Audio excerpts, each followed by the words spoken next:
welcome to another episode of Moments That Define Us. My name is Irina Barnett. Thank you for joining us today. Today on the podcast, we have an incredible woman.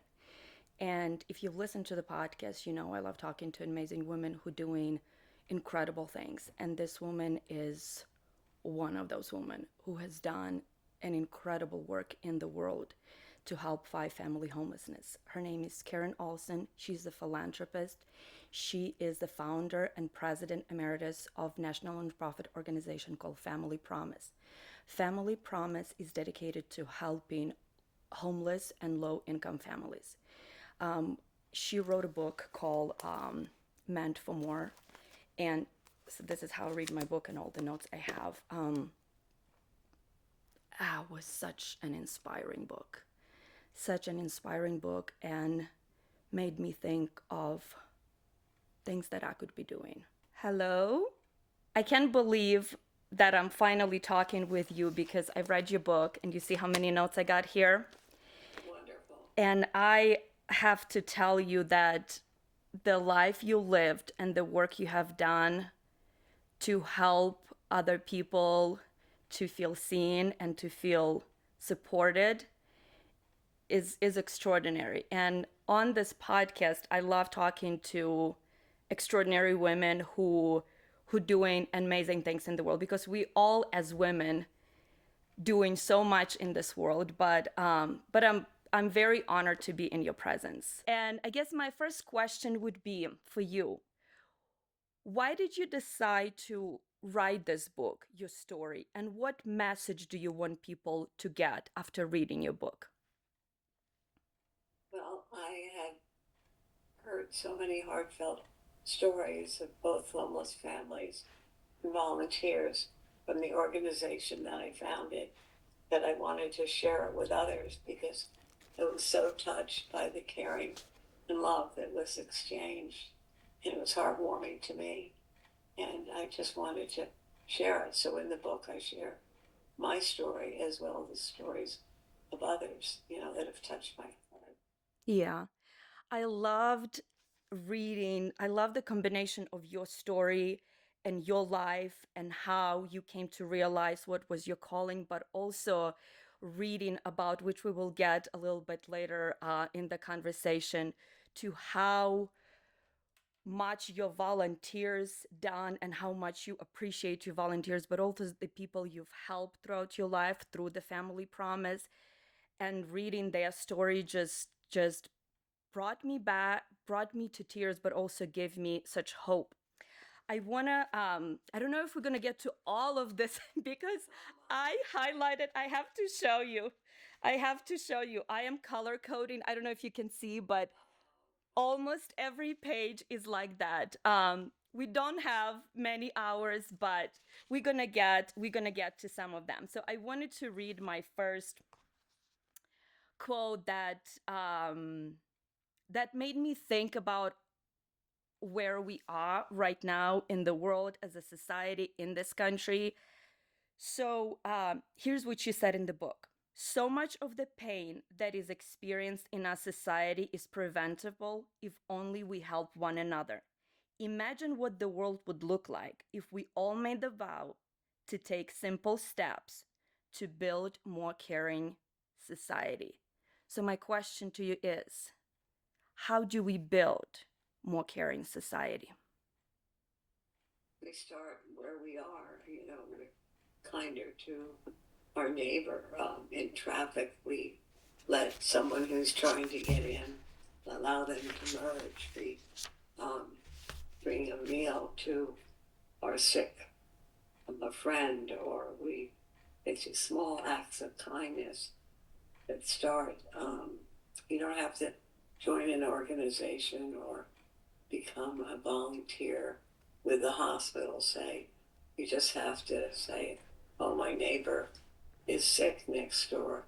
I'm going to bake some cookies and bring them over to her. The smallest acts of kindness can help change a person's life. And then if we pass it on, before you know it, everybody is treating others with respect and kindness. So it can start very small. Yeah, that's the whole message I've got throughout reading your book. You kept saying that we, because sometimes I think we think I'm just one person, what can I do, right? When we look at this big world with so many problems, with so many things that we think it's not in my power to change. But the message you give, it's a small act of kindness. This is, it starts with you, and then the people start coming and start doing the same things, because it is kind to be kind, I think. Not I think, I know. Um, okay, so I wanted to start a little bit with your childhood and story you wrote about your childhood, um, and especially the relationship and the bond you had with your mother. I have to tell you, I'm a mother of two, and my kids are, I have a daughter and a son, 7 and 5. And anytime I'm reading about relationship between mom and their kids, it's so touching. So, can you talk about your relationship with your mom and how that relationship made you the person you are? Well, my mother was my best friend. Um, we skated on the pond together. Pond at the end of our road. We went to the beach together. She picked up other kids, and we all went. We went swimming together. We played games together. We sat on my front porch together and talked. And I was particularly close to her because also, in addition, I was not close to my father. He was an alcoholic, and um, so I leaned on her, and we were just best friends. She came to my rescue when I needed it, and I couldn't imagine life without her. You know, I just swimming at the beach together, diving, and she and other friends, my friends, loved her as well. Yeah, Yeah, I love that story where you talk about her and the special bond you had with her, and you said that she saw you. You said yeah, she saw me, she loved me. It's not only the she told me that she loved me, but she showed me that she loved me. yeah, absolutely. Yeah, no, she really loved me, and I loved her. And I loved the story you're writing about, how your friends also loved her, how she would go and pick you and your friends from school, you would go to the beach, and it's just the feeling that I got from that is that it was such a happy time, that you felt loved, but not only you, but your friends felt loved, and your mom wanted to give and show that love to everybody around her. Yeah, Dennis Holohan, who was my good friend, and we're still in touch today. You know, he said when your mother died, it just didn't change your life; it changed all our lives. Mm. You know, the idyllic childhood that we had was shattered when she died, um, because yeah, she was one of us, and she loved us, and she was our bond. They held the whole childhood experience together. Yeah, yeah. What is your favorite memory about your mom? I guess just sitting on the sofa, um, watching television, me leaning my head against her shoulder. That's every night. That's what we would do, and we'd watch Honeymooners together, or I Love Lucy, or Ed Sullivan. All the Oh, shows that were popular then, and I just saw at that moment, nothing would ever change. I felt happy and secure. yeah. Oh, I just brings me back to, I was looking through through my notes, and I stumble over that, and after your mom passed, you write in the book how this woman, Charlotte, right, who was taking care of Yeah, your housekeeper, yes. housekeeper, yeah, and you wanted to feel the love again, and she said, no, you can't be in my bed, and I just felt Yeah. felt for you so much, as that little girl, and me being a mom, I wanted to Yeah. I wanted to hug that little girl, that felt so alone. But Yes, I wanted to. She had her own room, and she took care of my sister very well. My sister was 2 when my mother died, and I was 12. So I just wanted to watch television with her in her room because I was always used to watching television with my mother. And so I got on her bed and I lay down and I was watching TV, and she just, don't get off my bed, don't wallow on my bed. mm, And she proceeded to get a straight back chair from the dining room and bring it into her room, but it just wasn't the same. It was really uncomfortable. yeah, And, I felt not wanted, so I left and I went back to the sofa where my mother and I sat, and I, rested my head on the side of the sofa and watched TV, but, I was very much alone. yeah. Mm. In the book, you write about your mom's funeral and how many people came to pay tribute to her. Um, and you also write, if people saw my mom differently, maybe she could open up to them and she could have been hopeful and not hopeless. So I wonder, why do you think she didn't feel comfortable opening up? Do you think it was the time she was living in, with the relationship with her and your dad was falling apart and she kept saying, I want out? Or do you think she felt uh maybe shame and that's why she didn't want to open up? What do you think it was? I think it's a combination of things. I think she was a very private person, and at that time, people just didn't open up and share about themselves. Um, I think if she had been able to speak with others and have friends and more support, maybe could have made a difference. Her only support, other than myself and my grandmother, was her doctor, and he was just a medical doctor. He wasn't a psychiatrist or a psychologist. Mm-hmm. Yeah, I think if she had more support and was able to talk about things and had the right medical care, she probably needed to be on antidepressants. Yeah. That none of that happened. It was a very different time. She Yeah. didn't share. It's so also interesting how you write about postpartum depression, right? Where you talk about when your mom had it, when you realized later when you had it. And then even, bringing to now, yes, we have more resources and stuff, but it's still, I don't feel like we have enough, and how far we've come. I don't think that we have enough resources and support, and women still, I feel like, not opening up and not talking more about this, so it becomes normal, right, between the women, so we can get all the help and everything that we need. Mhm. Yeah. Yeah, yeah, we need to open up and talk and share. Good friends can make such a difference. So if there's someone that is depressed, you reach out to them. I know when my kids were just small, and I was living in this apartment complex, this woman whom I didn't know um, stopped me one day and said, Karen, you always look so down and depressed.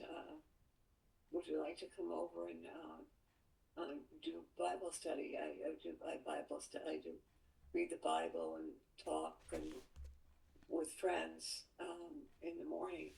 And I'm spiritual. I wouldn't call myself religious, but it's the idea that someone reached out and cared for me, that I did that, and that did make a difference for the time that she was, in my life. So sometimes the smallest thing like that, and because I felt seen, and I felt this was someone who cared, Yeah. and it made a difference for me. Yeah. I love that story as well.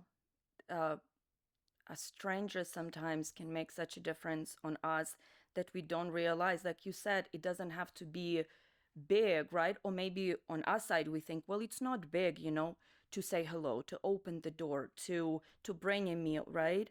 To acknowledge to acknowledge somebody, but to somebody you might just make their day. Um, so yeah, it's just those small acts of kindness. The whole message in the book.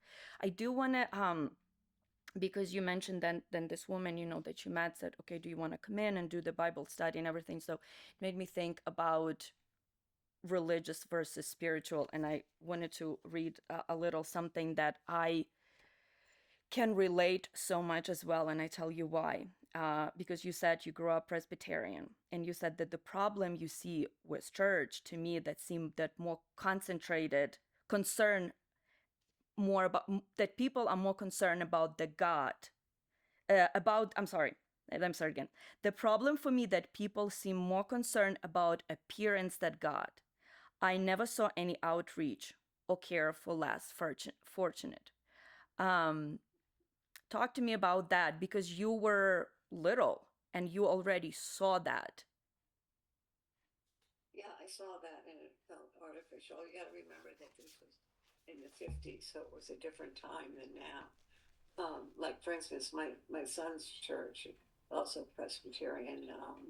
I go there sometimes, and it's a wonderful church, and they have tremendous outreach. So part of it was the time, but Darien, where I grew up, Darien, Connecticut, was a Mm. very affluent community, and there were 5 country clubs in Darien, and the church sometimes seemed to be an extension of the country club. There was everybody looked a certain way, everybody dressed so nicely, wore white gloves, but there was no outreach to others. It was just religion, and it was very formal. There didn't seem to be a lot of feeling. So that's not where I found my spirituality. I found my spirituality outside, where I would go into the woods, which was behind our house, behind our backyard, and walk and sit on a log and look at the water, or just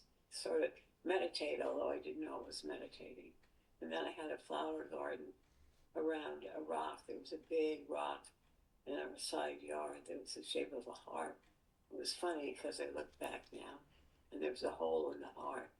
And I would plant daffodils and violets that I got from the woods. And to me, that's where I really felt like I connected with God, and I would return there, after my mother died. So that rock and the hole in the heart of the rock, um, it felt like a spiritual home to me. Yeah. How old were you then when you start going to the woods, when you start seeing God, not in church but everywhere else in nature? Were you a teenager? Were you younger than that? I was like 8 to 10, 8 to 10. right around there.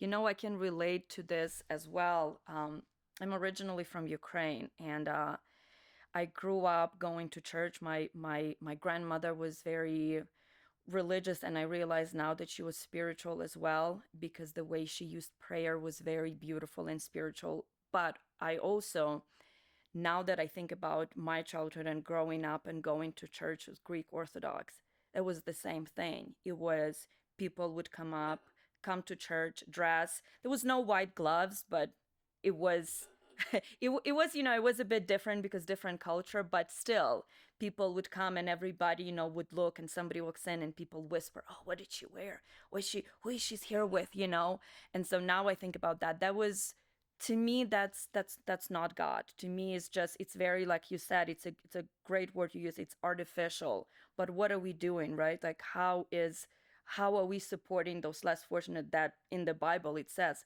help people who can't help themselves, love your neighbor, and all of these things. So I really I could relate to this so much, because I remember my childhood.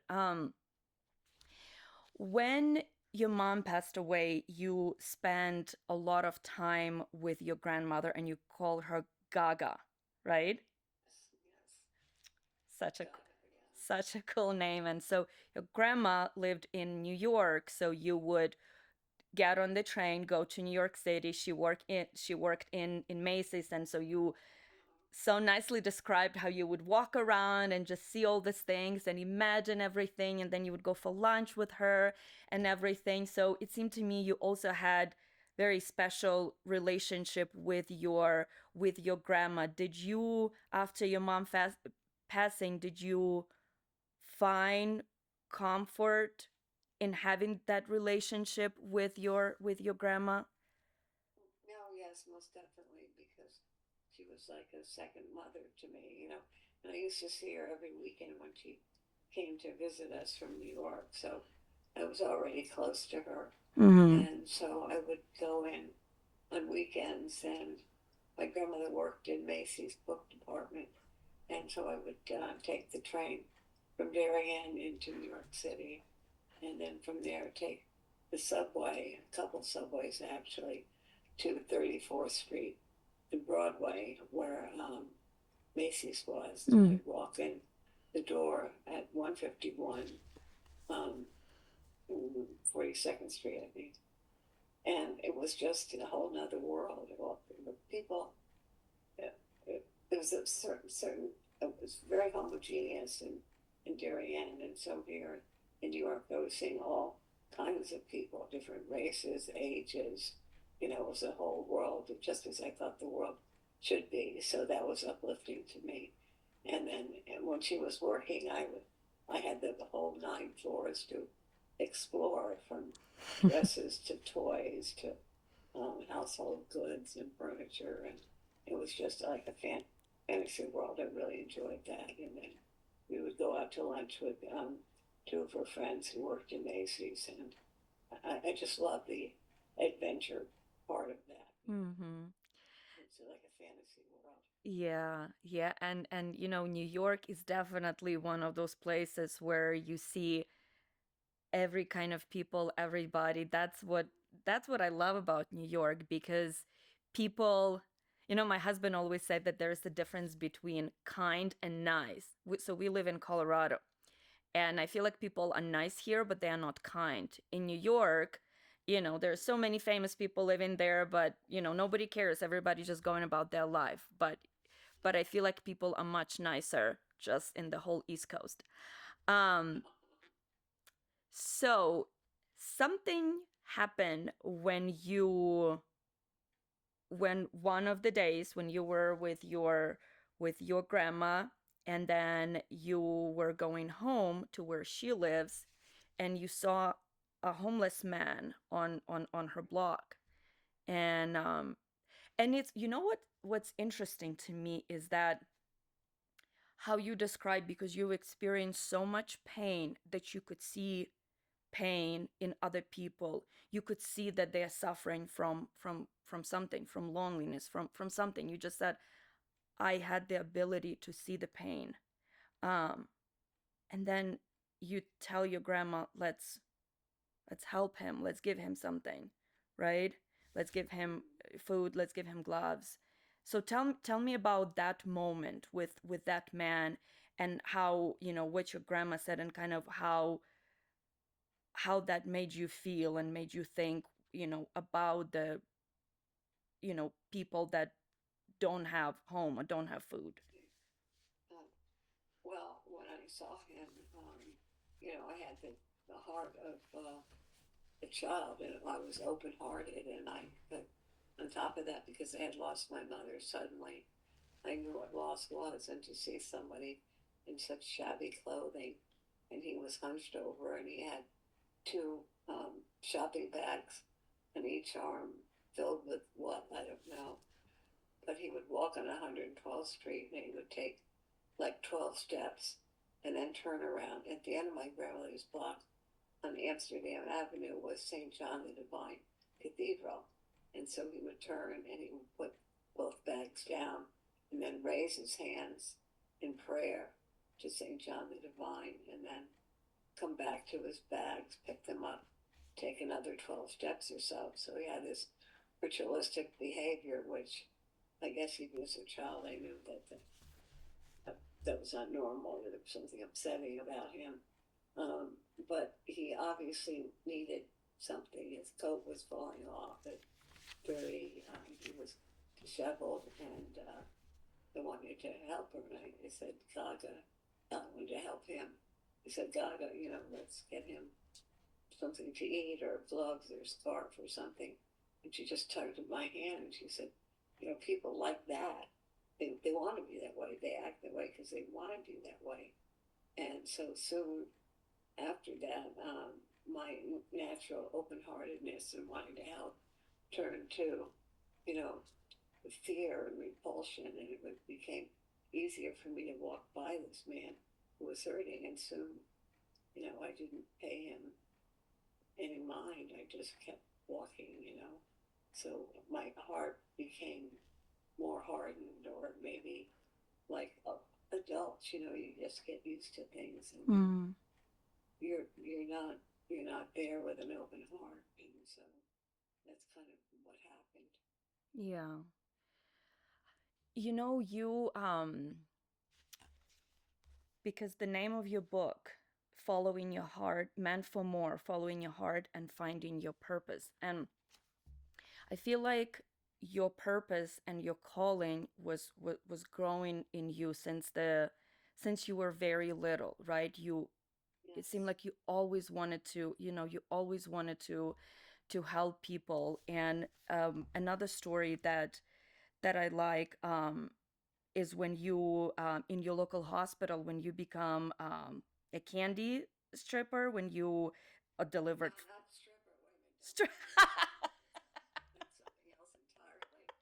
No, English is my second language. I was a candy striper. Stri-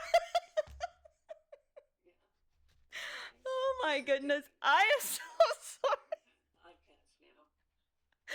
Oh my gosh. Striper. Yeah, I'm gonna leave this in because this is a very funny moment. yeah. Oh, anyway, Okay. Striper, Yes. Striper. Candy striper. It was a white sort of apron that was pulled over you and covered your chest too, but with candy stripes, red candy stripes. And so in hospitals, when you volunteered and you were young, you were called a candy striper. Okay. So I was a candy striper. Oh well, because I was always, and I was like, huh. That's how I was reading that word, how I told you. So I apologize. I apologize. Okay, that's no apology needed. But but yeah, like the acts of kindness you would do, either that's with, with something small when you were little, when you said there was a boy in your neighborhood who was dying of cancer, and you said, I Cancer, yeah.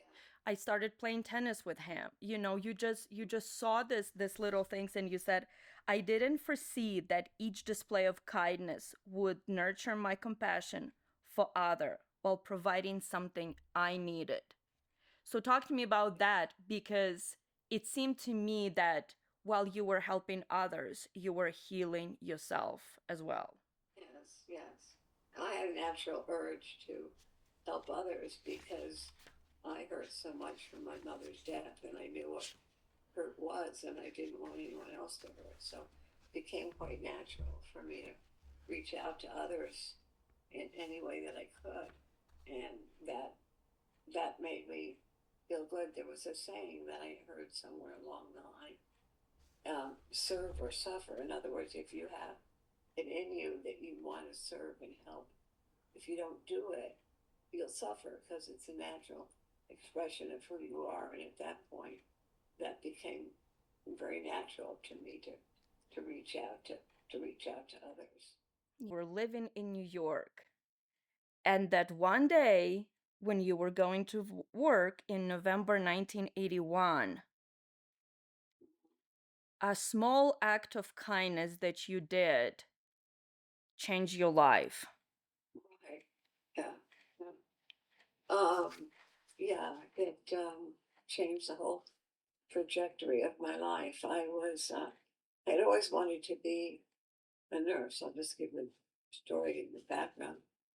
And my stepmother was a nurse, and she said, you know, you don't have what it takes to be a nurse, Karen. You'll never be a nurse. And so she persuaded my father not to send me to nursing school, even though that was my avenue and how I was going to help people. Mm-hmm. And so I had to pivot in my career, and I studied business administration. And then later, it was actually um, after my divorce, I became a marketing executive. I was developing sweepstakes and couponing events for Schick razors and Listerman mouthwash, and that wasn't a particularly. Um, there was no. I mean, the goal was to increase the market share of those products, but there was no. It was a far cry from helping people. But then one day, fate intervened. I was on my way into New York for a meeting, and it's hard to walk a city block without seeing someone who was homeless at that point. And I was about to pass this woman who I passed a number of times, but never stopped for anybody who was homeless. But on this day, something got to me. I don't know if it was the way she always looked down, like she was depressed or whatever. But she sat on a crate outside of Grand Central Station. And so on impulse, I ran across the street and I got her a ham and cheese sandwich and an orange juice. And when I came back and gave it to her, she said, thank you, God bless you. I haven't eaten anything since yesterday. Mm-hmm. And so this small act of just giving her a sandwich meant so much to her. And we talked, and at the same time, she lifted her hand up to mine, and I grasped her hand. And at that point, I knew I had crossed an invisible line because I had never even spoken to someone who was homeless, let alone touched someone who was homeless like that. And it just, that was sort of the dividing line between my business career and then really launched me into helping people in a big way. So, I mean, I really think God intervened and put Millie, that was her name, Millie, in my path because everything changed after that. Mm. The way you describe specifically Millie, it got me thinking about the assumption that we have about homeless people, right? We A lot of the times as a society we think, oh, it's their fault, they did this to themselves. It's, oh, he or she is drinks or does drugs or can get her life together, so that's their fault. But here's what you said, and it also changed my perspective. You said Millie wasn't a homeless woman, she was a human being experiencing homelessness. It's a big difference, Talk about that, because also there is so many different stories about people that you help throughout your life, that family promise help. And you said a lot of the times, when we go to buy coffee, or when we go to buy a hamburger, or when we any establishments that we go to, right, and somebody says hi to us, takes our order, help us with whatever, we don't know that they might be that they might be sleeping in the car or experiencing homelessness, maybe not necessarily living on the street or in shelter, or they might be living in their car, they might be jumping from couch to couch, right? So there is a big difference between that. So I want you to talk more about that so people understand and maybe stop being so judgmental.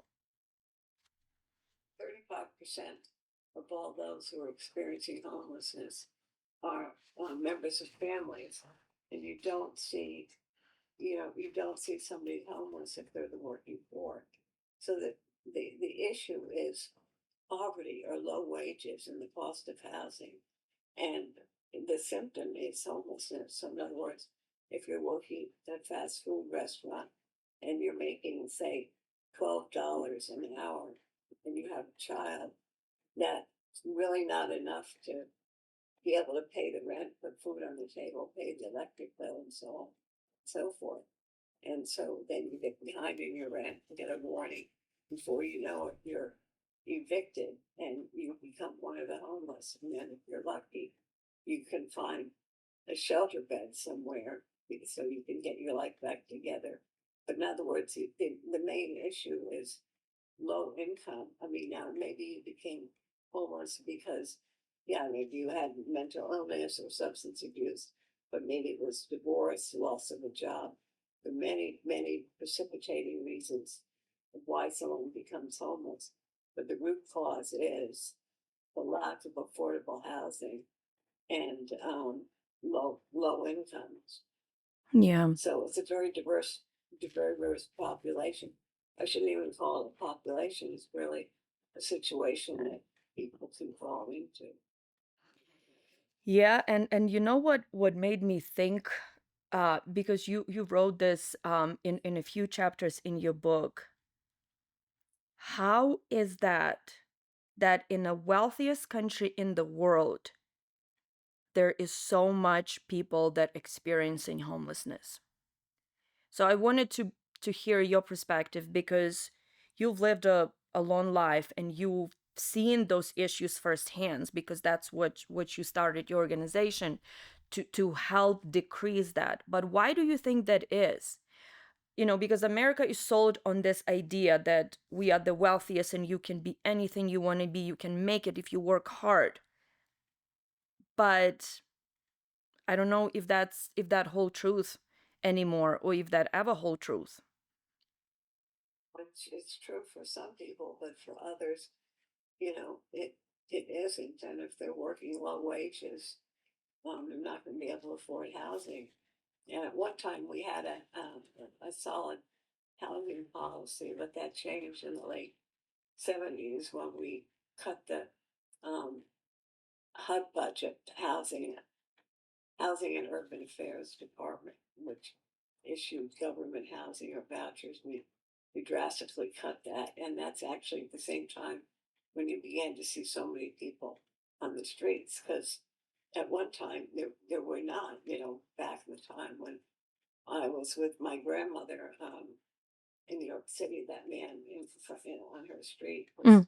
an exception. But then all of a sudden, with the cutbacks in housing by the federal government, you saw many people on the streets. So the private sector alone cannot eliminate homelessness. There has to be policies to help people who making low wages or have specific needs or health issues. And the safety net, as they call it, just isn't there, and it's easier for people to slip through. In fact, startling statistic is that 1 in 30 children become homeless each year, and I mean that's unheard of, But that's not the children that are on their own; it's with their families that they become homeless. So you need the private sector. You need volunteers like Family Promise has, but you also need uh, government support to uh, issue policies that will prevent homelessness and keep people stably housed. Yeah. It's y- yeah. Do you do you have hope that the change will happen? Mm. Right now, right now we're at the end of January, 2025. Woo. Um, it's hard to see those policies coming forward at this time. So I'm not so hopeful as I was. But you have to start small and Hmm. help your neighbor or help someone you need. But I don't know that the government policies will be there to eliminate homelessness. Yeah. Yeah. Yeah. So you just have to begin locally. You can make change locally, like some of our affiliates have done so many amazing things where they've gone on to um, develop housing, low income housing, and that can make a difference. That Hmm. can happen at any time as long as you have the organization and the people involved. One of our affiliates in Grand Rapids, Michigan, has built over 100 units of affordable housing um, um, through I forget what the word is. Anyhow, Mm. they build affordable housing, and Okay. they also have the support of case management and volunteers. So wonderful things can happen locally.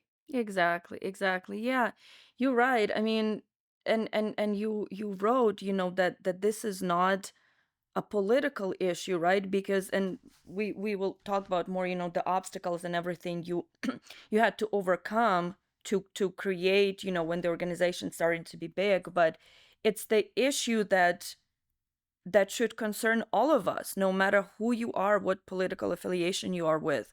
Because when you see somebody, like you said, why do we need to wait until somebody else help, until the government, when if we can do something, why not do it, Absolutely. Yeah.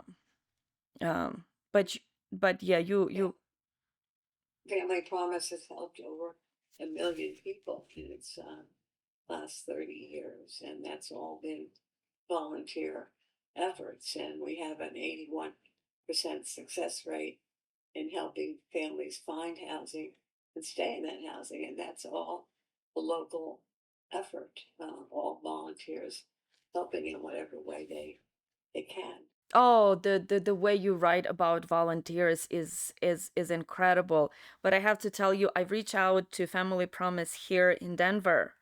Um, Oh, Yeah, yeah. So hopefully to that I can go meet with the executive director and then do some volunteer time. And I just wanted to see, because this book inspired me so much. And when I found that there was one in Denver, I reached out to them and so to see if we can do some work together because yeah, this organization is incredible.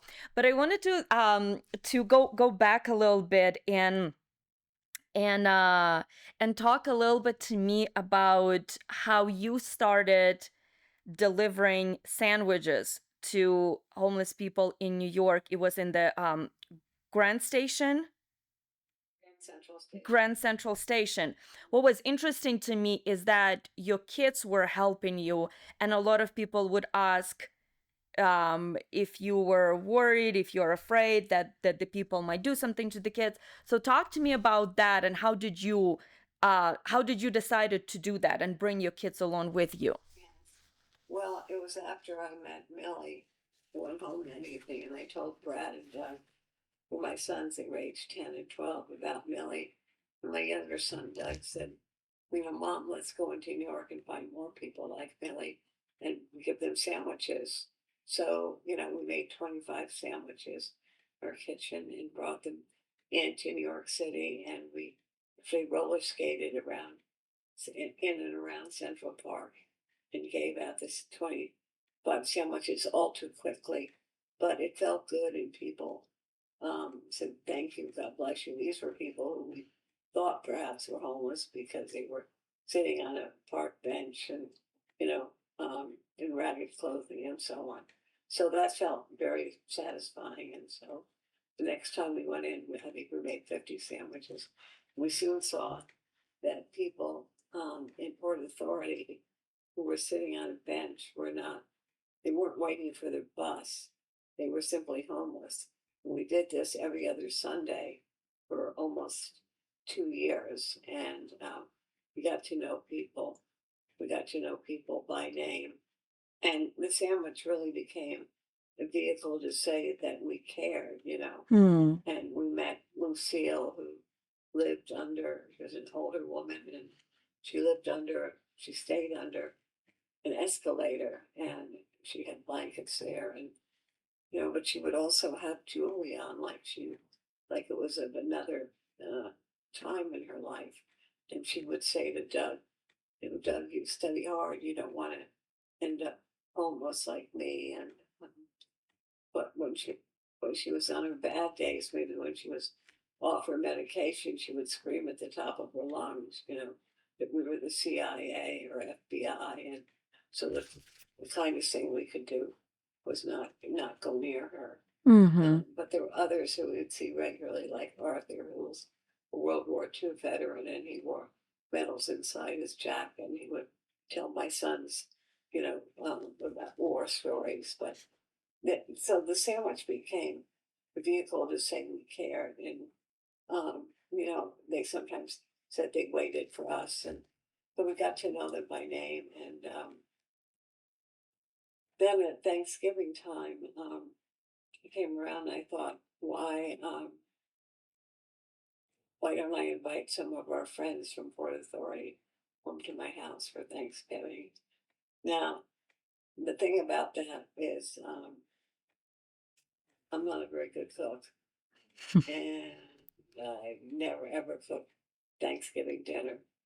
But that didn't stop me, and fortunately, neighbors helped, and so we would pick them up in a couple of cars and bring them back to my house, and all the neighbors cooked the turkey and the side dishes, and it was just a wonderful feeling sitting around the dining table with people we knew we knew from Port Authority, and it was just really good and loving.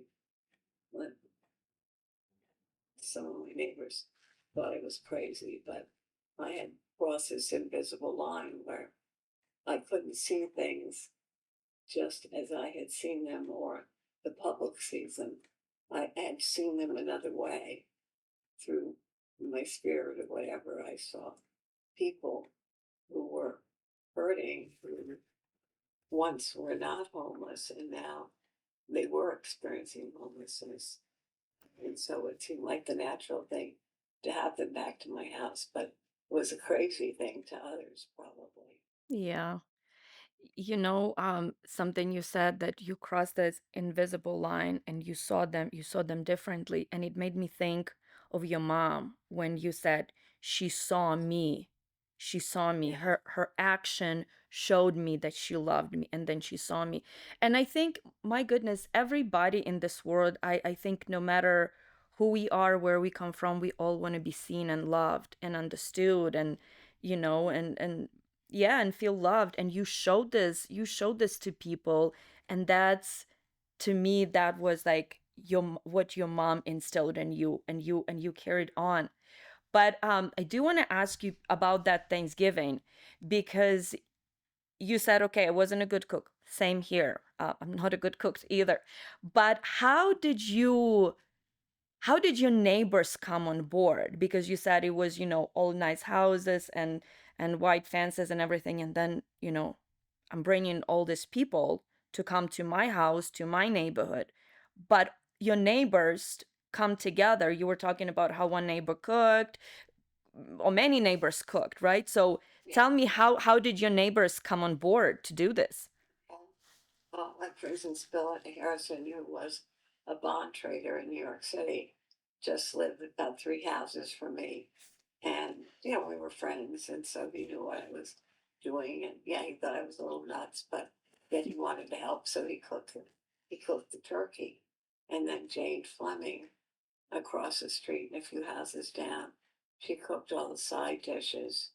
And then another neighbor cooked the desserts. So everybody came together to do that. And they were there on Thanksgiving. We all couldn't fit around the table, but yet we shared. And I think it was definitely an eye opener for them because they were seeing people who, had lives that were better at one time, but people Mm-hmm. people shared and we reminisced about past Thanksgivings and so on. You created ripple effect, because Mm. people saw what you were doing. People saw, and that was, like you said, compassion is contagious. think empathy is contagious, love is contagious. When you do those acts of love and kindness and compassion, people start seeing it. But what interesting is, Miss Karen, that you didn't stop there. You did not stop there. You then talk to me about Three Christmases, because that's another Oh, another thing that you did. oh yeah. Well, that time I was divorced, and you know, we would have three Christmases, and the first Christmas would be at my house in Summit, and there would be many presents, both from me and my former husband, and Larry would come and celebrate Christmas with us. And then we would go to Darien, Connecticut, an affluent town, and I'd be with my father and my sister, and there would be more presents there for the kids. But the real Christmas was for us in between on our way to Darien. We'd stop at Port Authority and Grand Central Station, and a week beforehand, we would have bought gloves, and mittens and scarves and hats and wallets, and wrapped them in Christmas paper with bows and cards saying, "Have a happy Merry Christmas." And we would drop them off, not drop them off, we would go to Port Authority and hand them out and say Merry Christmas. And the hugs we received, because these people were not expecting anybody on Christmas Day. Maybe they didn't even know it was Christmas Day, but we were there with presents, and the hugs we got, and the love we shared. It just meant so much to us. And then the same thing at Grand Central Station. It was that was a real Christmas to us, the exchange we had with people who had nothing but yet had love in their hearts. Yeah. It's so beautiful what you did, and I just loved so much to see that what you were showing to your kids, right? With Yes. with your acts of kindness, um with with what you were doing for other people, you I it's incredible, because and I often, thought about when you were talking about your kids and how they were with you in this on this journey, right? And I often think about kids nowadays, right? Like how much we all have, how much stuff we all have, how much some of us have, and then others have nothing. So it's beautiful to see what how you raised your kids. And it made an impact on them. One son, my younger son, um, he was a media planner for a year, and that wasn't very satisfying to him. So then he went on to have a career in helping nonprofits. He helped the blind, the hearing impaired, autism, um, all different causes. We found that very satisfying. And my other son, who became an investment banker, who's very successful, just always has a tender heart for people, and he's always reaching out to either the people at work or people he meets, or he's also subsidized Mm. children's education who were very low income. So, yes, I think that did impart on them, the acts of caring. And you don't have to change your career to work in a nonprofit to be caring, Yeah. at all. Oh, when, with your sandwiches and Thanksgiving and Christmas, um, y- when you were doing that, but then you start seeing the bigger need that, yes, giving food and everything, that's good, but they need more than just that, right? That people that living on the streets need more. So then you leave your corporate job, and you then dedicate your life to volunteering and trying to solve this problem. And so talk to me about the greater need that you saw and how you could begin to solve this problem. 35%, as I mentioned, of all those who are homeless are members of families. And after New York, doing all those things in New York for people who were obviously homeless, I turned to my community in New Jersey in Union County. And I learned that at that time they were the fastest growing segment of the homeless um, families were. And the number one reason children at that time were taken from their parents and placed in foster care was not abuse or neglect, it was simply homelessness. And so I wanted to bring awareness of family homelessness to my local community. So I planned a conference on family homelessness, and 200 people came to a whole day conference. What happened after the conference? 200 people showed up. You also brought people. This woman, I believe her name is Wendy, right, that spoke at the conference that experienced homelessness. What happened after the conference? Well, after the conference, I said to people, how many of you are willing to come to a future meeting to look at the situation here and to see how we could help? And almost every hand went up in the audience. So what that told me was people are naturally compassionate. They're just sometimes unaware. And so the conference brought awareness of family homelessness. And after that, we began meeting on Tuesdays, like every other Tuesday, and we tried hard to find a building where we could provide shelter. The obvious need was more shelter beds for homeless families. That was the immediate need, and we couldn't find a building. The Armory couldn't um, provide space for families, and not one church or synagogue could become a full-time shelter. So after a while, I just said to everybody, okay, how about if we work together? Maybe we can do together what not any one of us can do alone.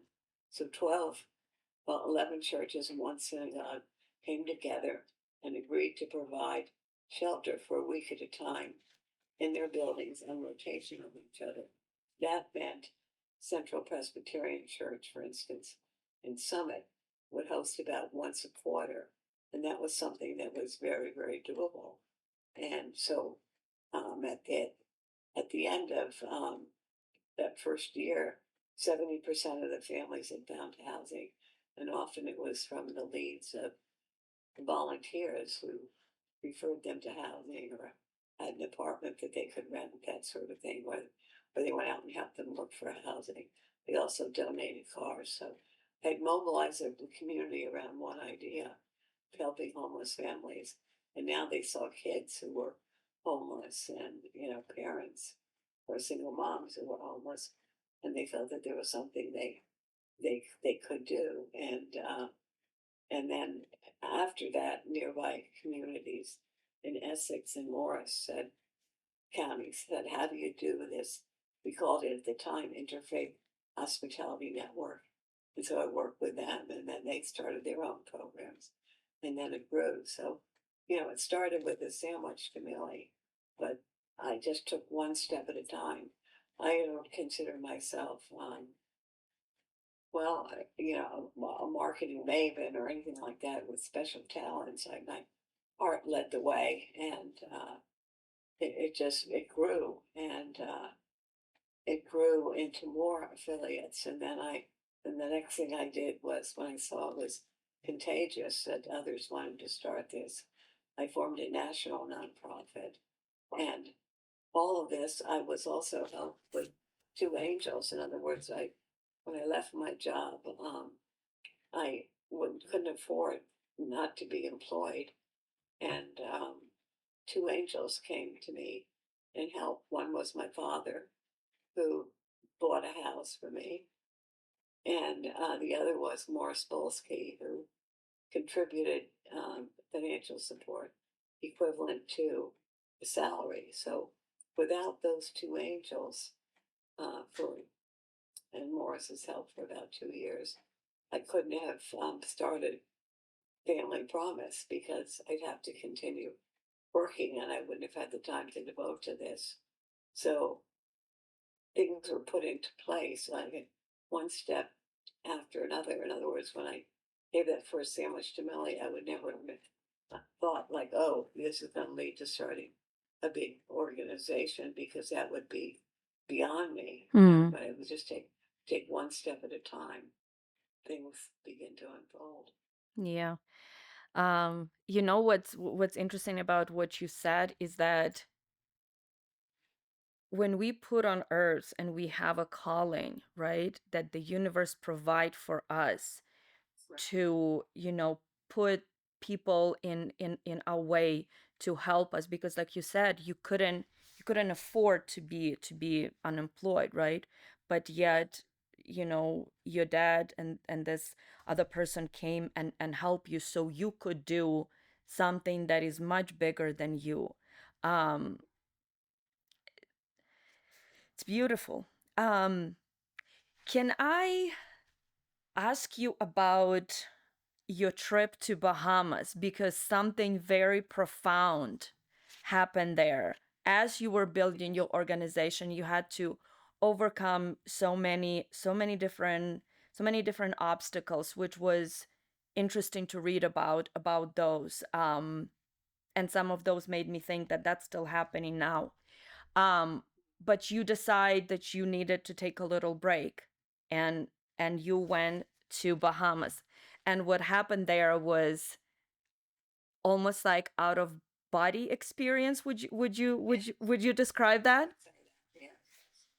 Well, in building a nonprofit, you wouldn't think there would be competition or such barriers, but I face them. Like some people on my board just wanted us to raise money to give to other nonprofits rather than to create something ourselves. And I was definitely opposed to that. I got people together so that they could serve. And it was just one thing after another. And I was really, really worn down. And sometimes even after the board meetings, I would, get in my car and cry. They would never see me cry at the meeting, but I was so overwhelmed because here I had this desire to help make a difference, and there were people on my own board who were trying to stop me. So I felt exhausted.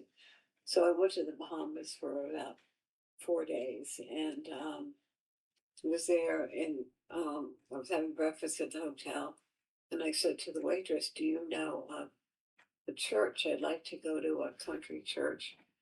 And that's what I like to do. I was thinking to be closer to God and asking for guidance.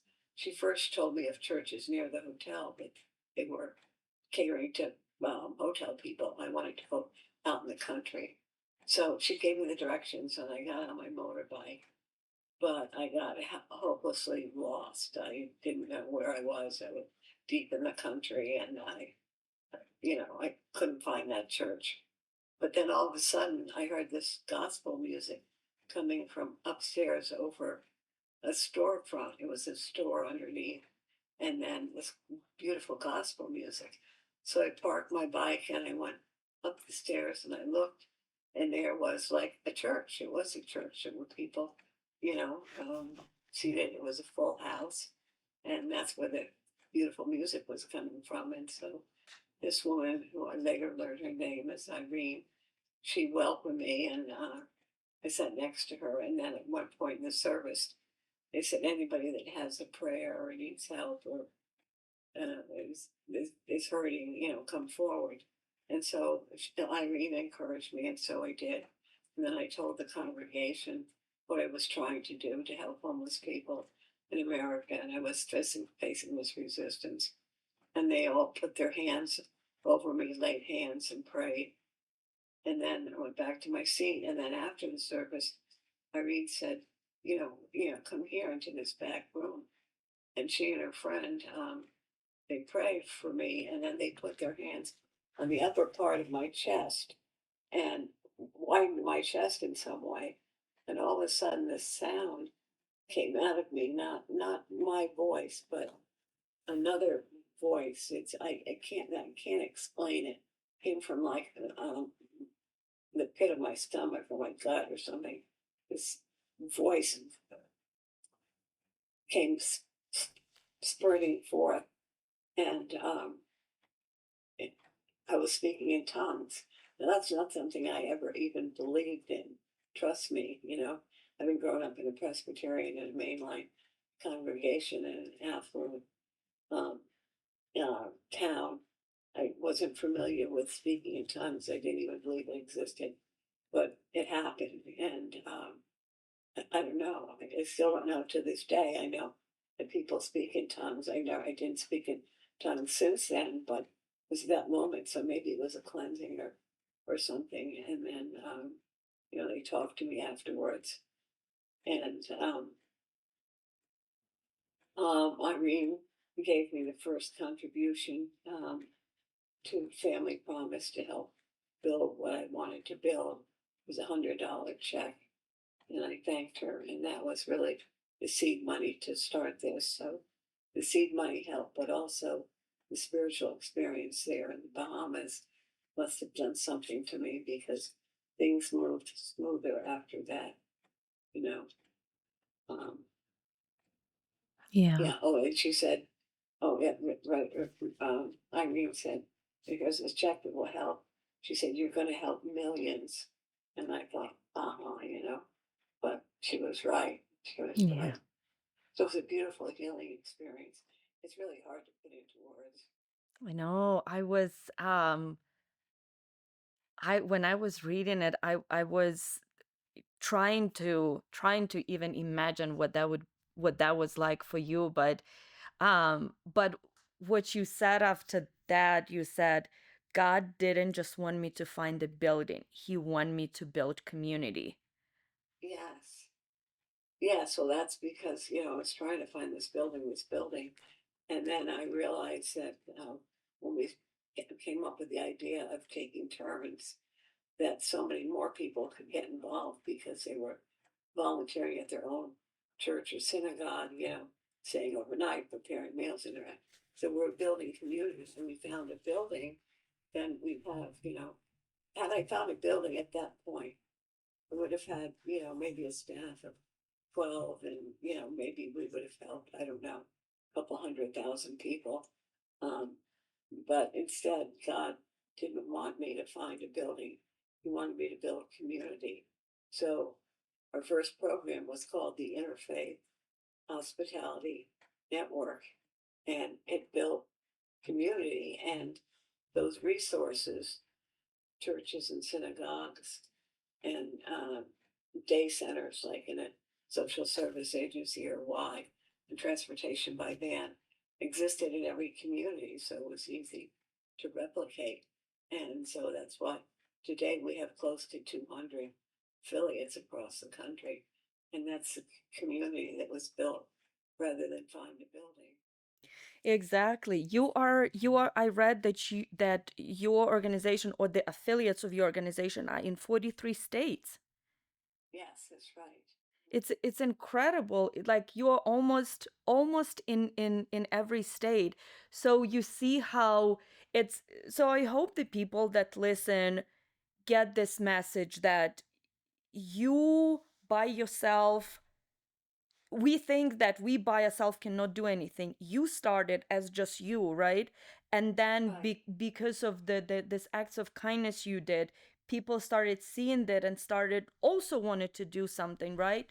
So you build an incredible community. And speaking of community, the way you talk about your volunteers in the book and now throughout this conversation, that they are the backbone, right? And it seems to me that volunteers that come and do the work are so happy to be there to provide all of this. You write so many stories, but I remember there was this one man who said, "I'll just come for a few days," and then it was 2 weeks, and then months, and then he stayed and started doing this. So talk to me about the volunteers in your organization and how important their work is, and maybe you can share one or two, one of your of many favorites, but one of your favorite volunteer story. Okay. Well, volunteers can do so many different things. They can prepare a meal and bring it in, and dime with the families. They can even bring their own kids. I remember one volunteer brought her 7-year-old daughter to volunteer with her, and and the mother said, "We're going to volunteer at church, and we're going to help homeless people." And so the little girl, played with the kids there at church. Some were homeless, some were not, some were kids of other volunteers.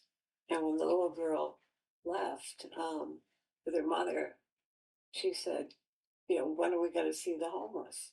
So for her, there was she just one child playing with another. She didn't stigmatize them as being homeless, Mm-hmm. and and so volunteers can do so many different things, and it can change the volunteers. There's one volunteer from Nashville, um, Ray Ann.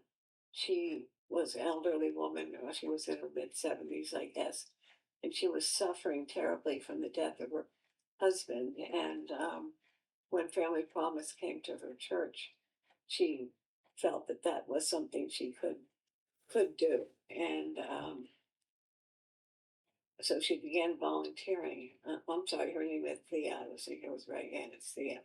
She began volunteering, and when I spoke at her at the anniversary dinner at that affiliate, Thea came up to me and she gave me a big hug, and she said, thank you. You saved my life." Now I'm used to guests saying that, homeless families saying that, but not volunteers. She was grieving very painfully over the loss of her husband, and she was so depressed. But when Family Promise came to her church, she got involved, and through volunteering, she was helping others, and it helped her with her grief. She found a new purpose, in life, and it was life saving to her. Yeah. Yeah, I do remember that story. And like you said, it's not usually the volunteers who tell me this, but again, it just shows how big of an impact you made in other people's lives, either that's be a volunteer or people actually that you help find homes. What I found very beautiful and inspiring what your organization does is that, you know, when people come to your organization, they come um very, I don't know what's the correct word to use, that they are not seen and not loved, they're not like everybody else, right? And then you provide this healing to them, you and all the people that are across the country, that they become almost like a new person, because a lot of the people that you've helped then become volunteers and wanted to continue. Yes. Yeah, the healing factor is immense. In other words, we shelter the families, we give them meals, we help them find jobs, but um, throughout there's a healing that takes place because guests feel seen by hosts, and that's the healing factor. They feel loved. Volunteers say, I mean, guests say, they didn't treat me like I was homeless. They treated me like family. I felt like I was at home, even though I wasn't at home, because every guest is so amazed by the contributions of volunteers who are there because they care. And maybe they came from broken homes a long time ago, but now they're feeling this love. And some say it's a family I've never had before. Mm. So it just, all that caring can make such a huge difference in the part of guest families. Yeah. And the That's real our secret sauce. yeah, yeah, and that's, I love how you said this, because the relationship between the volunteers and the people who come for help is also so beautiful. I put the note here for me, about one of your volunteer, her name is Cassie, and she said, we are all more alike, regardless of the way you look, how much money we have, our level of education or health. It seems to me, this one really got to me. It seems to me that all of us want peace, happiness, safety, a sense of being useful, people who love us, and people we can love. Yeah, that speaks to humanity, actually, focus, because that's what I did. What if I became so overwhelmed with what was happening nationally that I didn't give that the sandwich to Melly or take it from there, you know? So start locally. There's so much you can do. Yeah. I re- yeah, I was such a simple act of kindness. I remember one time I was on a business trip and I came home and we had a heavy snowstorm, and I was expecting my driveway to be like, oh, how's a taxi cab even going to be able to get in there? And my driveway was all shoveled, and this Mm. walk to my house, my porch, and there was a note that was squeezed in my door, and it said, "I hope I didn't mess things up in any way for you, Karen, but I saw you had so much snow that I shoveled your driveway, your walkway, and your porch." And that was signed Chris, who was a neighbor. And that one small act of kindness, I couldn't take myself to throw that note away. It kept popping up around my house, but I Yeah. couldn't throw it away. So that he probably thought he was doing nothing, but it really touched me because I didn't even know that neighbor that well. So you never know what a small act of kindness can do. It may seem small to you, but it could mean the world to someone else. Absolutely. Absolutely. I'm sure you were so relieved to see the driveway clean, so you didn't Yeah, have to do it. but I was even more overwhelmed with the kindness that he took to shovel everything. So Yeah. yeah, you never know. Exactly. You never know what a stranger or a neighbor might do. Karen, I wanted to finish our conversation with your trip to the White House. So in you were invited to the White House in 1992, and you received annual Point of Light award, and the president at the time was George W. Bush. So can you tell me a little bit about that, and how did you come to receive this award, and what was it like to be in a White House? Mhm.